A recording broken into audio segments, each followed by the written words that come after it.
Hello friends, welcome to daily current affairs in 1 minute. G7 શિખર સંમેલનમાં ફ્રાન્સના રાષ્ટ્રપતિ સાથે પ્રધાનમંત્રીની મુલાકાત. હોરાઇઝન 2047 રોડમેપ અને ઇન્ડો પેસિફિક રોડમેપ પર ધ્યાન કેન્દ્રિત કરીને ભારત ફ્રાન્સ દ્વિપક્ષીય સંબંધોની સમીક્ષા કરી.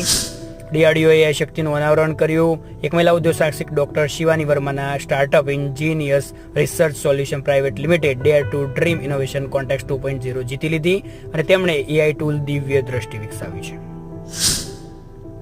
સંરક્ષણ પ્રધાન રાજનાથસિંહે કહ્યું કે સરકારે આગામી 5 વર્ષમાં દેશની સંરક્ષણ નિકાસ વધારીને 50,000 કરોડ સુધી પહોંચાડવાનું લક્ષ્ય. ક્લાઉડ જાયન્ટ ઓરેકલ અને તમિલનાડુ કૌશલ્ય વિકાસ નિગમ ભારતના 2 લાખ વિદ્યાર્થીઓને ક્લાઉડ, ડેટા સાયન્સ, આર્ટિફિશિયલ ઇન્ટેલિજન્સની તાલીમ આપવામાં મદદ કરશે. ઉત્તરાખંડના અલ્મોડા જિલ્લાના બિનસાર વન્યજીવ અભયારણ્યમાં ભીષણ આગ લાગી અને તેની અંદર 4 અગ્નિશામકોના મોત થયા છે અને અન્ય લોકો ગંભીર રીતે ઘાયલ થયા છે. આ ડેઇલી કરંટ અફેર્સ માટે ચેનલને લાઇક, સબસ્ક્રાઇબ અને